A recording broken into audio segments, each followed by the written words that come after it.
వీక్షకులందరికీ నమస్కారం. జూలై మాసమందు ద్వాదశ రాశుల వారికి ఏ విధమైనటువంటి ఫలితాలు కలగబోతున్నాయి అనేటువంటి విషయంలోకి వెళ్లే ముందు జూలై మాసంలో ఉండేటువంటి గ్రహస్థితిని మనం గమనించాలి. ఒక జూలై నెలలోనే చాలా విచిత్రమైనటువంటి స్థితి కనబడుతూ ఉన్నది. 14వ తారీఖు నాడే మొత్తం గ్రహాల యొక్క మార్పు అనేటువంటిది చాలా ముఖ్యమైనటువంటి విషయంగా చెప్పచ్చు. 14వ తారీఖునే శని వక్రగతిని ప్రారంభం చేస్తారు. అంటే ఇప్పుడు మీనరాశిలో సంచరిస్తూ ఉన్నటువంటి శనేశ్వరుడు వక్రగతిని ప్రారంభం చేసి నవంబర్ 12వ తారీఖు వరకు వక్రించి ప్రయాణం చేయబోతూ ఉన్నారు. దీని తాలూకు ప్రభావం ఉంటుంది. ఇది 14వ తారీఖునే ప్రారంభం అవుతుంది. అలాగే 14వ తారీఖు నుండి దక్షిణాయనం ప్రారంభం. అంటే సూర్యుడు మిథున రాశిని వదిలిపెట్టి కర్కాటక సంక్రమణం చేసేటువంటి పుణ్యకాలం కూడా 14. అలాగే సింహరాశి యందు సంచరిస్తూ ఉన్నటువంటి కుజుడు 14వ తారీఖు నాడే సింహరాశిని వదిలిపెట్టి ఉత్తర ఫల్గుని 2వ పాదంలోకి కన్యారాశిలోకి ప్రవేశించేటువంటి రోజు 14వ తారీఖే. అలాగే 14వ తారీఖు నాడే వృషభ రాశి యందు స్వక్షేత్రంలో సంచరిస్తూ ఉన్నటువంటి శుక్రుడు మిథునంలోకి ప్రవేశం చేస్తారంటే మిథున సంక్రమణం శుక్రుడికి 14వ తారీఖు నాడే. అలాగే జూలై 14వ తారీఖు నాడే బుధుడు వక్రగతిని ప్రారంభం చేయబోతూ ఉన్నారు. ఇక్కడ చూడండి, కుజుడు, రవి, అలాగే శుక్రుడు ఈ 3 గ్రహాలు కూడా 14వ తారీఖున సంక్రమణం చేయబోతూ ఉంటే శనేశ్వరుడు అలాగే బుధుడు ఈ 2 గ్రహాలు కూడా తమ యొక్క వక్రగతిని ప్రారంభం చేయబోతూ ఉన్నాయి. బుధుడు అయితే ఆయన ఉన్నటువంటి రాశి కర్కాటకంలోనే వక్రించి సంచారం చేయబోతూ ఉన్నారు. ఇది చాలా ముఖ్యమైనటువంటి విషయం. అంటే 14వ తారీఖు నాడు ఒక్కరోజు నాడే 5 గ్రహాల తాలూకు కదలికలు జరగడం అనేటువంటిది కూడా ఆ రోజుకి ఎంతో ప్రాముఖ్యతని సంతరించుకోబోతూ ఉన్నది. కాబట్టి ఇది ముఖ్యమైనటువంటి డేటు. ఇది ద్వాదశ రాశుల వారి యొక్క జీవన గమనాన్ని మార్చేటువంటి డేటుగా మనం చెప్పవచ్చు. సరే, ఇలా ఉన్నప్పుడు గ్రహస్థితిని పరిశీలిస్తే మరి ఈ మాసంలో శనేశ్వరుడు మీనమందు సంచారం చేస్తూ ఉన్నారు. వక్రించిన మీనంలోనే ఉంటారు. 14వ తారీఖు వరకు రవి మిథునంలో ఉంటారు. 14 తర్వాత కర్కాటకానికి వస్తారు.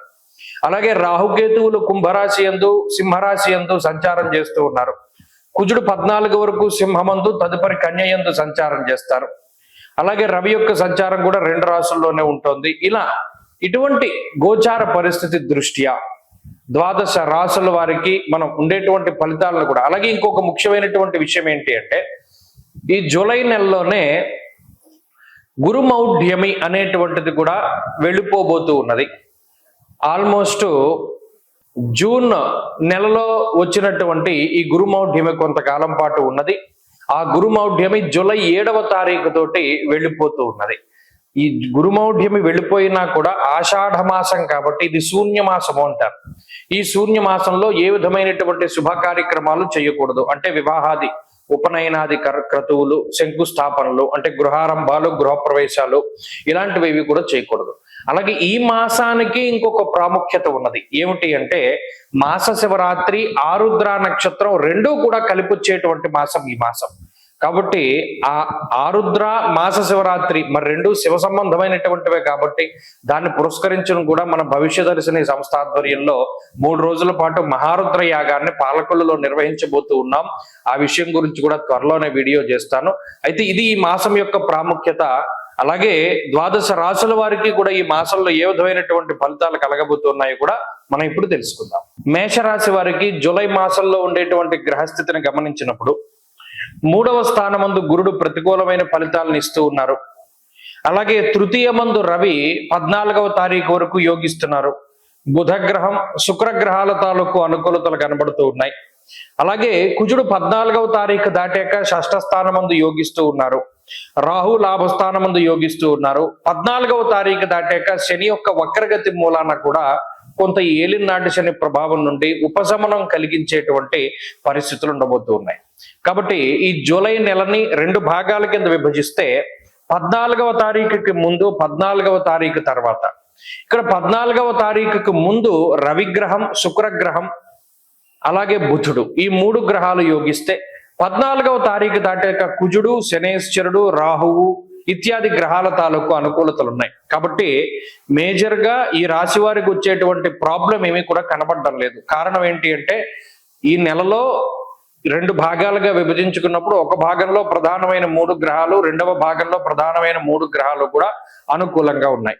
ఇటువంటి పరిస్థితుల్లో ఆర్థిక పరమైనటువంటి సమస్యలు రావడానికి అవకాశాలు తక్కువ.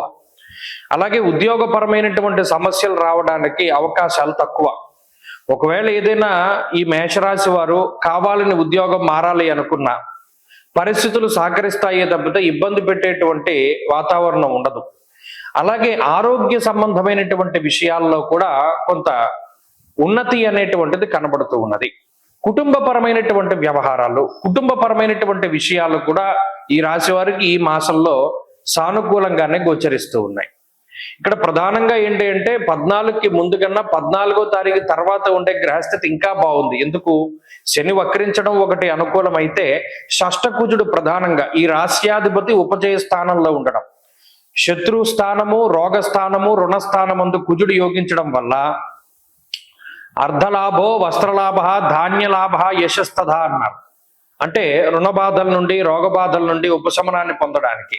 అలాగే శనేశ్వరుని యొక్క వక్రగతి, రాహు యొక్క లాభస్థాన స్థితి కూడా చాలా అద్భుతంగా యోగిస్తాయి. ఇక్కడ ఉదాహరణకి ఎక్కడో విదేశాల్లో ఉన్నారు మేషరాశి వారు, వారికి ఉద్యోగ సంబంధమైన చికాకులు ఉన్నాయి, ఉద్యోగం దొరకట్లేదు, లేదా ఉద్యోగం పోయింది, కొత్త దాని కోసం ప్రయత్నం చేస్తున్నారు. అటువంటి వారికి ఈ గ్రహస్థితి చక్కటి ఉద్యోగాన్ని ఇస్తుంది. అనగా ఈ స్వదేశంలోనే కాదు విదేశాల్లో ఉండేటువంటి మేషరాశి వారికి సైతం ఈ గ్రహస్థితి యోగిస్తుంది. అయితే ఇది ఎప్పటి నుండి? 14వ తారీఖు నుండి మాత్రం. ఈ విషయాన్ని ప్రధానంగా దృష్టిలో పెట్టుకోవాలి. అలాగే ఈ మేషరాశి వారు నూతన గృహాలకి సంబంధించినటువంటి విషయాలు, నూతన వాహనానికి సంబంధించినటువంటి విషయాలు, శుభ కార్యక్రమాలకి సంబంధించినటువంటి విషయాలు, ఇవన్నీ కూడా చాలా చక్కగా అనుకూలించడానికి అవకాశం ఉంటుంది. ఇది అద్భుతమైనటువంటి మాసము. గత మాసంతో పోల్చుకుంటే జూలై నెలలో మెరుగైనటువంటి ఫలితాలే ఉన్నాయి. కాబట్టి మరిన్ని అనుకూలమైనటువంటి ఫలితాలని మేషరాశి వారు పొందడానికి గురువు యొక్క బలాన్ని పెంచుకోవాలి. కాబట్టి గురువారాలు నిష్టగా ఉండడం, ప్రతి గురువారం నాడు శనగలు గాని, పసుపు రంగు పళ్ళు గాని, స్వీట్లు గాని ఇటువంటివి దానం చేస్తూ ఉండడం, పసుపు రంగు వస్త్రాలు దానం చేస్తూ ఉండడం, ఇటువంటివి చేస్తూ ఉండడం, ప్రతిరోజు దక్షిణామూర్తి యొక్క స్తోత్ర పారాయణ చేస్తూ ఉండడం కూడా మంచి ఫలితాలను తీసుకొస్తుంది. స్వస్తి.